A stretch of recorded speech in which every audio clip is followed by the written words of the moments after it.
From the Rowatton Center for Global Affairs at Middlebury College, this is New Frontiers. I'm Charlotte Tate, the Associate Director of the Rowatton Center. In this episode, host Mark Williams sits down with political scientist Bert Johnson to discuss the January 6th insurrection and the state of American democracy today.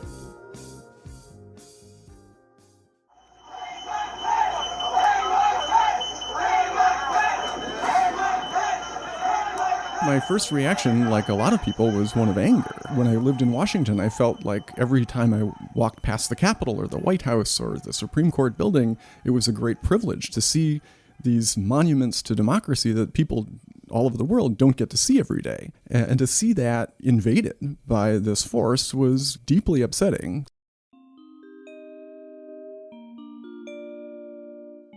When Donald Trump ran for the presidency in 2015, and ran on a populist campaign, political scientists who'd studied populist politics in other countries took note. I was one of them. We'd seen how populism transformed the political landscape in various countries, polarizing polities, undermining governing institutions, and debilitating political parties. As the 2016 election approached, it wasn't clear if the United States could escape the kind of turmoil and democratic debilitation that populism had brought to other countries, and which Trump's campaign gave signs of bringing to America. As things turned out, America didn't escape. Donald Trump's time in office culminated with his supporters waging a violent assault on the U.S. Capitol to overturn the results of the 2020 election and majority rule, and stop the peaceful transfer of power to Joe Biden. What are we to make of the January 6th insurrection? What does it tell us about ourselves as Americans and the state of our democracy? And with another presidential election approaching, and an indicted Donald Trump, the likely Republican candidate, how might our parties, courts, and Justice Department act in ways that could safeguard democracy or threaten it even more? To get objective answers to these questions, I turned to Bert Johnson, a professor of political science, expert on American politics, and a faculty fellow at Middlebury's Rowatton Center for Global Affairs. I asked Bert what he was doing on January 6, 2021, and what his initial reactions to the insurrection were. Well, that's a good question. I'd like to start with a story, and I'd like to back us up even farther to 1994, when I was living in Washington, D.C. right after graduating college and working at a consulting firm there, and there was this momentous election in 1994. And on election night, I remember watching the returns come in, and I lived in an apartment right on Capitol Hill, and I saw this massive change happening out there in the country. There seemed like turmoil all around the country, people getting defeated for office, Republicans winning elections, and it was quite clear that the Republicans were going to take over Congress for the first time in decades. And I turned off the TV, walked out my front door, and went to the Capitol. And went around to the front of the Capitol, and all was peaceful. It was brightly lit. I looked out onto the mall, to the Washington Monument, and there was not a sound. And then I heard a little bit of a sound behind me. And I turned to see who was there, and it was a young couple who had gone up to the steps of the Capitol to make out. And I thought to myself, this is going to be all right. Things are going to be fine. We just had an election. We had a transfer of power. Things will be fine. The country will go on. The rules and norms of the democracy will continue. And I went back to my apartment. Now, fast forward to January 6th, where you started us off.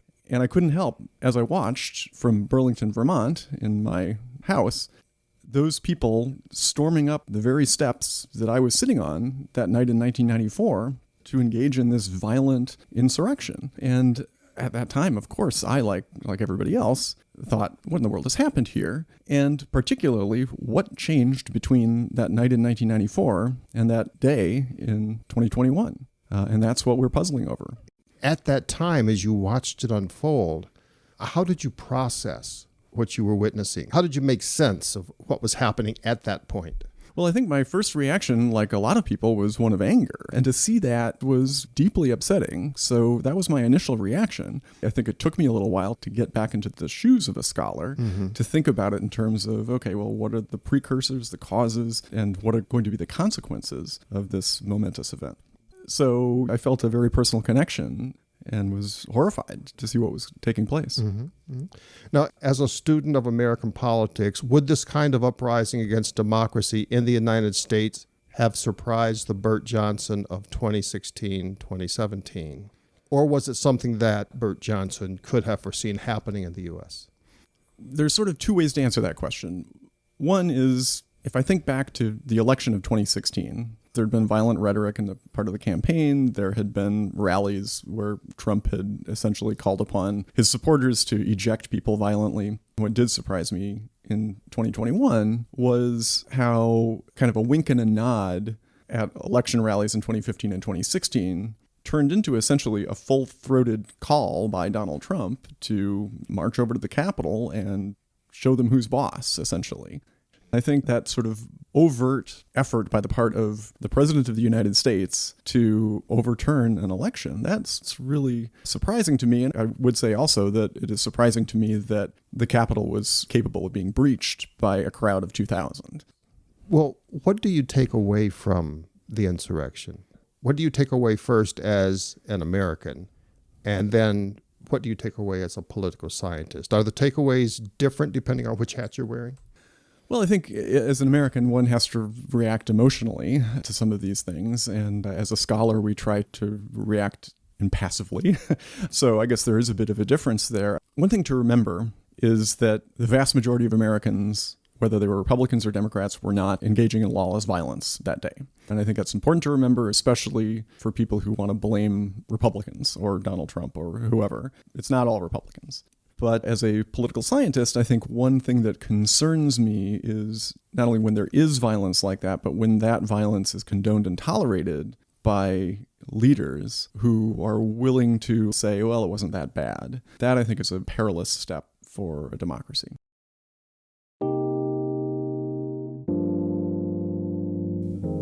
To my mind, January 6 reflected a clear but misguided rejection of democracy in that those who stormed the Capitol had been led, quite deliberately, to lose faith in our democratic system, in elections and the legal system, and in the peaceful transfer of power.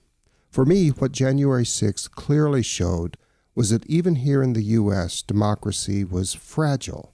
It can be lost, shattered. And this democratic backsliding, this erosion of faith, didn't start on January 6. It's been a long, gradual process of confidence erosion. I wanted to know what Burt thought about this, and what might have caused so many Americans to lose confidence in our democratic procedures.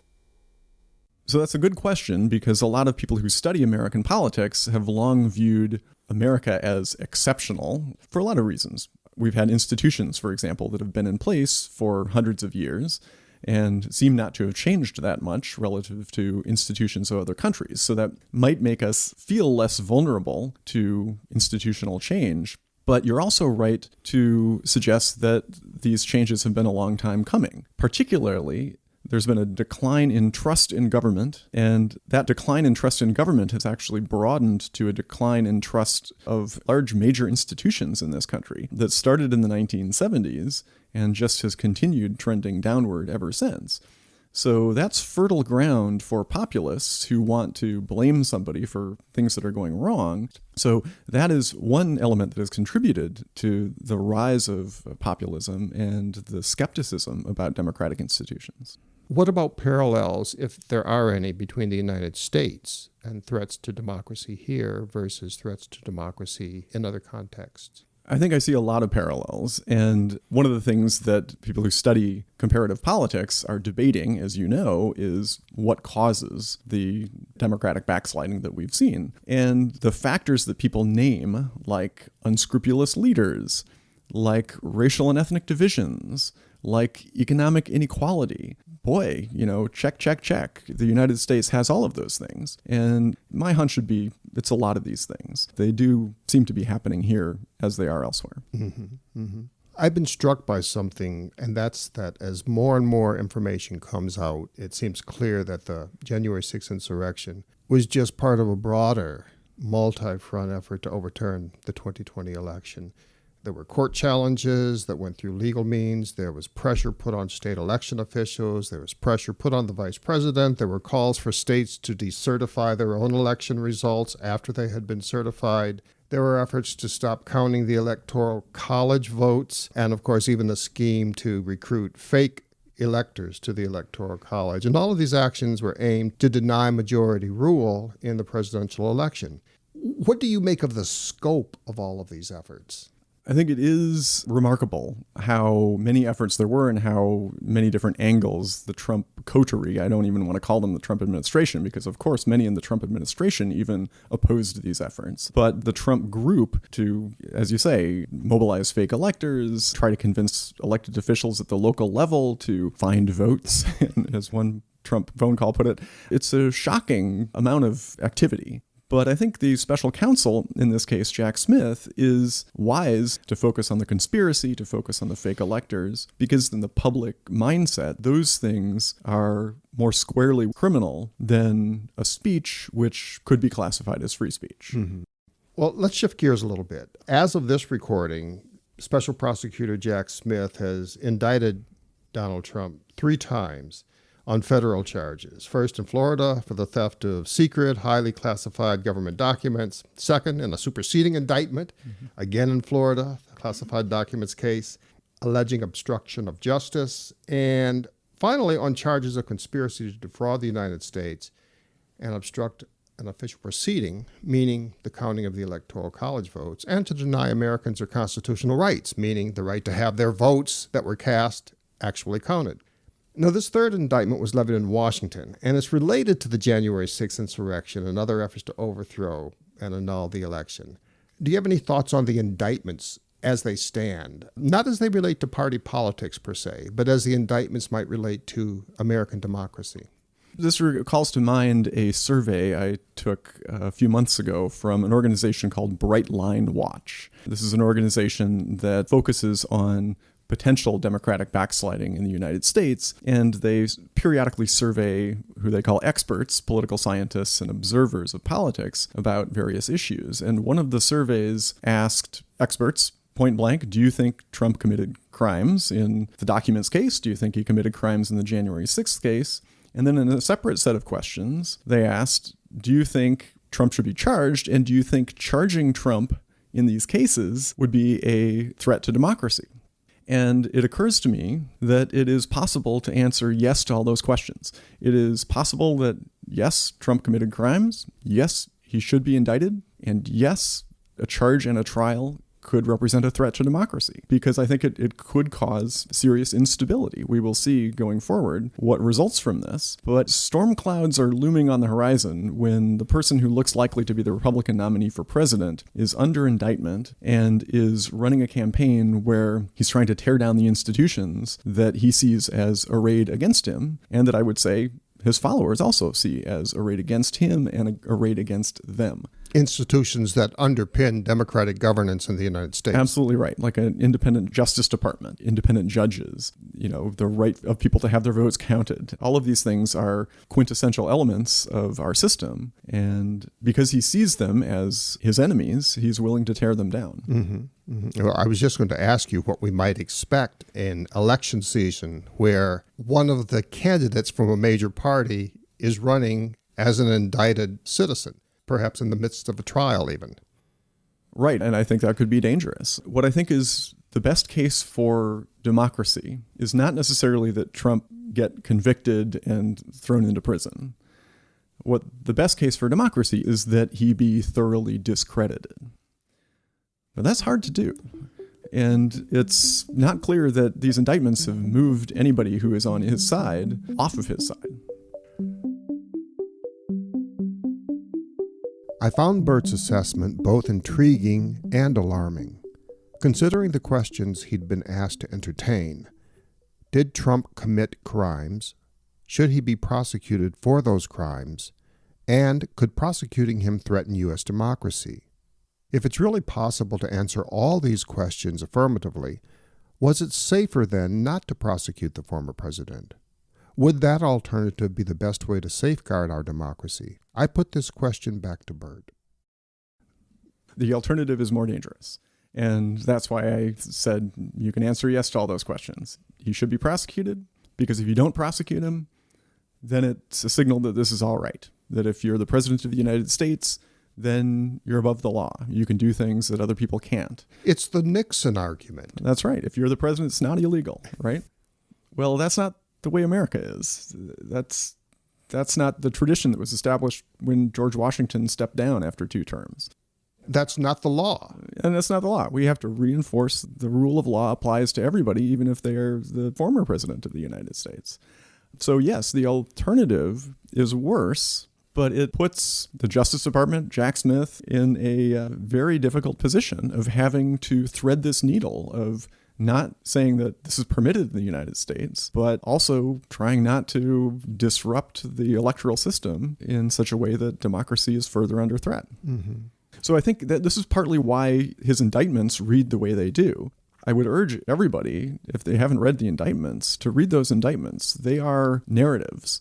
It's called a speaking indictment. He's trying to teach whoever's reading the indictment something about what happened. And it's not written in a way that is off-putting to an educated reader, to an interested reader. Right. He's writing it in a way that is trying to anticipate some of the arguments that Trump's supporters might make. This is a vendetta. This is nonsense. This is all about punishing free speech. He's trying to respond to each of those points within the indictment itself. Mm-hmm. And he no doubt will at trial as well.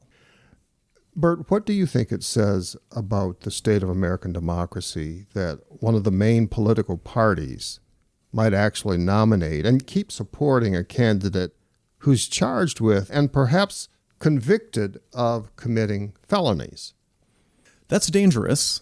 I would say that one of the things that did happen in the 1970s, along with a erosion of trust in government, was that the parties became more the creatures of activists than the creatures of party elites. There was a series of party reforms in the 1970s as a result of a disastrous 1968 Democratic National Convention. We might remember that from Chicago. But as a result, the parties became more beasts that went to the whims of the activist base rather than the particular elites that you might think were in charge of the parties. Guys in the back room and the smoke-filled room. Yeah, so those folks lost a lot of power.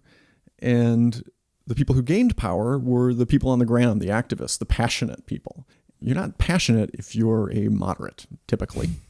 You're passionate if you're on one extreme or the other, and we've seen this in both parties, most recently, particularly the Republican Party. Those passionate activists are the ones that are in charge.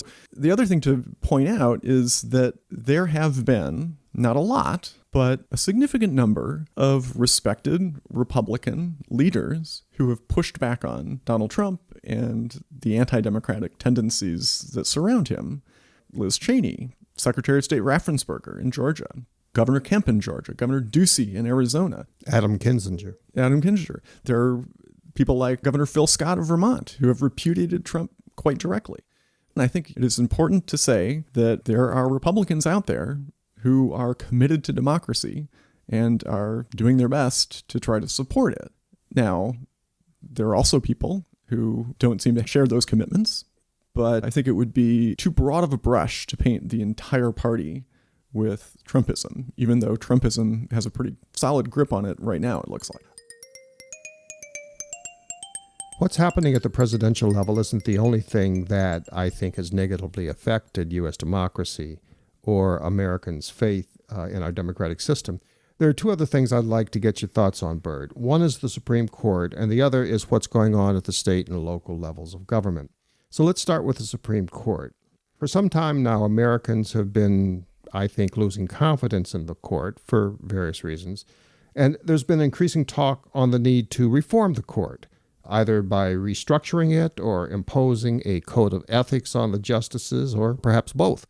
Can you speak to us a little bit about why confidence in the Supreme Court has fallen so low, whether the restructuring and the code of ethics ideas have any merit, and what steps the court might take to help ensure that American democracy continues? Well, in a way, what has happened to the Supreme Court is what has happened to the rest of U.S. democracy. Judges and justices have become political footballs in a way. When they get nominated, There's a political battle over whether they should be confirmed. And when they are on the court and issue rulings, there's a political battle over what those rulings mean and what they should be. And starting in the late 1960s and early 1970s, right around the same time that everything else in American politics was changing, if you followed judges' decisions and you separated them out by whether they were nominated by a Democrat or Republican president, turns out those judges' decisions were quite predictable based on which president appointed them, Democrat or Republican. Now, are you speaking of judges or justices? Both. Okay. Although there's more data on federal judges because there's more of them. Mm-hmm. So the real evidence is with federal judges. But the same can be said about the Supreme Court. So when that kind of predictability sets in, and it becomes quite clear to the public that whatever the court's going to rule on abortion depends upon which president named the most justices, that's going to erode confidence in an institution that is at least claiming to be the impartial umpires. Well, that doesn't strike you as particularly honest when it's quite predictable how the umpires are going to rule based on which team's stadium they're playing in, I guess. There's the analogy. So I think that is one of the reasons why trust in the court has gone down. Could you give some examples of that predictability? Chief among them is the Roe v. Wade overturning, but there are others. It can seem sometimes like affirmative action. There's another one that just recently was issued. Gun rights. Bush v. Gore, going back to the 2000 election. So it can seem like the die is cast before the arguments get made before the court in some of those high-profile cases. Are there things that the court could do that could help safeguard the continuity of democracy, that could increase its perceived legitimacy? I think what John Roberts is trying to do sometimes may be the right idea, which is to rule narrowly whenever possible. He tried to do this in the Dobbs case on abortion and failed to muster a majority on his side. So he wound up writing for himself, but he advocated for a very narrow scope of that ruling. And I think that's the kind of thing that would help preserve the court's legitimacy, is if they didn't take steps to sweep away decades worth of precedent. And I think they could establish an ethics code. That would help. But the other thing I would say about the court, before we leave the court, is that I would advise those who are on the Democratic side to be cautious about completely revamping the structure of the court or advocating revamping the structure of the court. The idea being to increase the number of justices from 9 to 15, or to limit terms or something like that. I think those kinds of disruptions to an institution that has existed in its current form for over 100 years and some form similar to its current form for hundreds of years, that's destabilizing. And that can be harmful to democracy in ways that are unpredictable.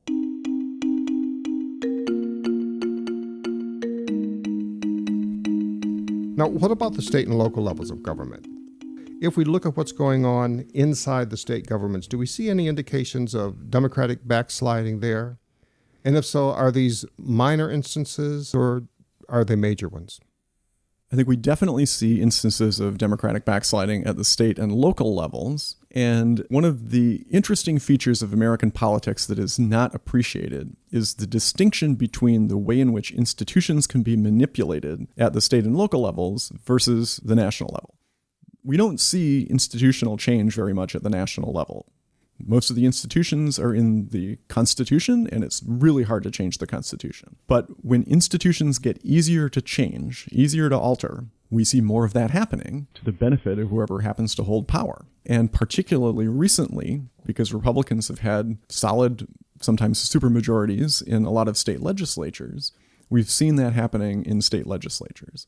We've seen in places like Wisconsin, the Republican legislature limiting the power of the Democratic governor.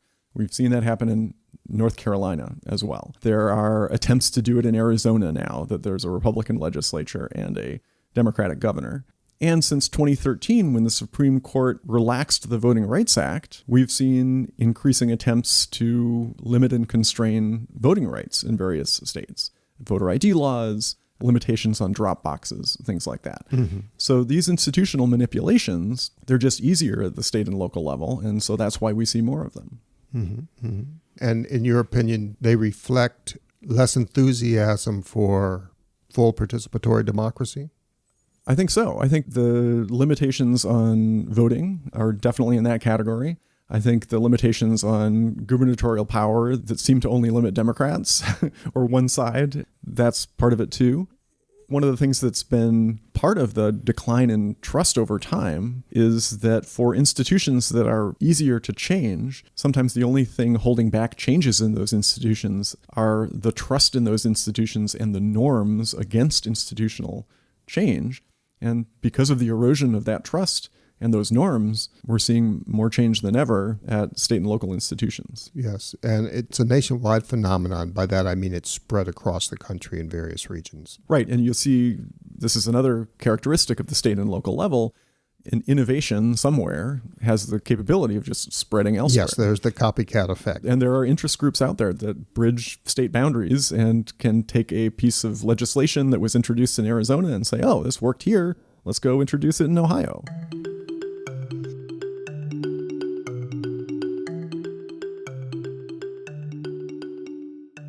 Around the world, democratic political systems have come under increasing stress. In many countries, democratic governance has already given way to autocratic rule, and a number of analysts, including some in U.S. intelligence circles, have warned that America's own democracy could head down a similar path. I wanted to know what Bert thought about this general trend of democratic backsliding and what steps scholars have suggested which might help preserve democratic rule. It's interesting to think about what the literature says about this, because the literature talks about lots of different possible causes: unscrupulous leaders, racial and ethnic divisions, polarization, economic inequality. And so ways to address democratic backsliding are going to have to address some of those things. Now, those are not easy things to address, and they can't all be addressed at once. But one place to start is polarization. And then what we know about polarization in the United States is that there's this toxic partisanship that seems to exist and be consistent with a layering of identities on top of each other. So what I mean is your ethnic identity, your religious identity, your geographic identity, all is consistent with your party identity in the United States. And that didn't always used to be the case. You know, in the 1950s and 1960s, you might live in a big city and be a Republican and feel perfectly not out of place. But these days, if you live in a big city, you're probably surrounded by Democrats, whether you're a Democrat or Republican. If you're living in a rural area, you're a Republican. And these overlapping layering identities, this is something that the political scientist Liliana Mason has studied a lot and has found that it leads to this real toxic partisanship that isn't really about issues. It's about Identity, yeah, feeling very negatively about the other side, whoever you may see them as being. So if there's a way to create more crisscrossing identities, you create an environment like the political scientist David Truman used to talk about 70 years ago that involves cross-cutting identities. Mm-hmm. That is a positive step. Mm-hmm. Well, I may not agree with this person on politics, but she and I share this interest in this other thing. And so I can still relate to her. If we can do that, that would be a plus. Do you think that the state that we're in right now has anything to teach the country about democracy? And by that I mean, when I moved to this state some decades ago, I believe it was governed by a Democratic governor who was replaced by a Republican governor, who was replaced by a Democratic governor, who was replaced, I think, by a Democratic or Republican governor. It's gone back and forth and back and forth. Most of the time, the governors have been fairly popular, regardless of party. And at the national level, the electorate typically goes Democratic, but it's an electorate in this state that doesn't seem to have a problem voting for Republicans to run the state in terms of who sits in the state house and being governor. Is there something happening in Vermont, you think, that might be transferable or could provide a set of lessons for those interested in preserving democracy and the sort of normal democracy at the national level? Well, I think the Republicans who've been leaders of Vermont recently, Phil Scott, currently governor, and then two governors before him, Jim Douglas, they have been fiscally conservative relatively moderate Republicans. So they fit the state pretty well, especially considering that voters of Vermont seem to want a balance between Democrats in the legislature who want to spend a lot of money addressing social problems versus the fiscal conservatism of governors who want to put the brakes on that because they're concerned about taxation. I think that balance is the key to why Vermont turns out the way it does. And I do think there's something terrific about taking my classes to the State House in Montpelier and having conversations with Democratic politicians, Republican politicians, and progressives. We have a third party in Vermont. That's right. Who can all get around a table and have a jovial conversation with one another. I think that's intangible, but that is almost the most important thing. That we want to be able to model for everybody, but certainly for our children, having conversations with people we disagree with and not having a shouting match. And still striving towards the greater good. That's right. Still striving for the public good, the greater good, making compromise along the way to get there. Can we circle back to January 6th for just a bit? I'm curious, how do you view January 6th now as opposed to when it happened? And has distance and more information changed your assessment in any way? That's an interesting question. In a way, we've had a lot of details filled in by the January 6th committee and the indictments. So we have more knowledge of exactly what happened. I think its implications are still somewhat unknown because we haven't had the next presidential election. And that's why I think this is going to be a risky year for American democracy as we move through this presidential campaign. It could be that January 6th was an anomaly. It was a one-time thing. There have been instances of political violence in the U.S. in the past, many times over hundreds of years. And this could just be one more of those instances. Or it could be a turning point. And I'm hoping it's not.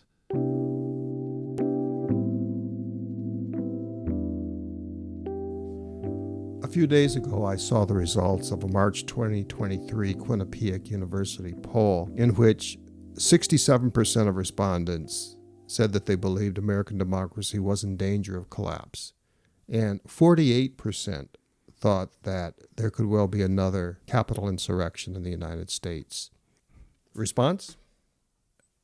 One of the interesting polls that I saw was not too different from that about a year ago in the New York Times, and it asked people whether they saw democracy as being under threat. And similar percent, 70%, 75%, said that yes, they thought democracy was under threat. But when you asked them specifically, Republicans felt like the threats to democracy were coming from Democrats. 75% of Republicans felt like, oh, yes, Democrats are a threat to democracy. Joe Biden is a threat to democracy. Nancy Pelosi is a threat to democracy. And of course, Democrats are saying the same thing about Donald Trump, the Republicans, and so on. So one of the other questions to ask is whether you think democracy is under threat or not, do you have faith in democracy? Let's cultivate faith in democracy. And then let's try to convince our opponents that we are not trying to put democracy at risk. I think both of those things are hard to do, but I think they're important. Do you think that the Republic is safer and more secure today than it was back on January 6, 2021? I think it is, because I think the person in the White House is no longer trying to overthrow the government. But again, I do think we are in a position of being at risk in the next year and a half. And I think it's incumbent on all of us to be vigilant about that risk. Finally, for anyone who's listening to this podcast and who's concerned about American democracy, what can they do as individuals to bolster the prospects of democracy's endurance? One thing that it's important to remember is that there's this literature, and the name for the literature in political science is democratic backsliding. But that almost conjures up an inevitable image of sliding down a slope, like a slippery slope. And one thing to keep in mind is that this is not necessarily a linear process. We're not inevitably doomed to move away from democracy. Just as historically, we have not always been the perfect democracy. There have been times in this country's history, many times, where we have not lived up to our democratic ideals. So let's get away from thinking that anything is inevitable.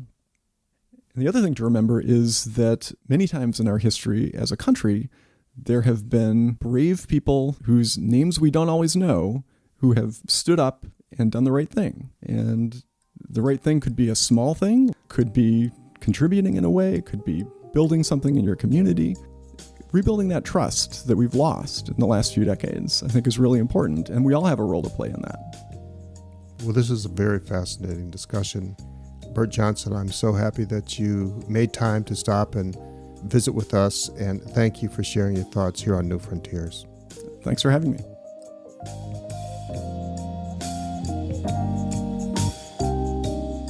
A native of Minnesota, Professor Bert Johnson now lives in Burlington, Vermont.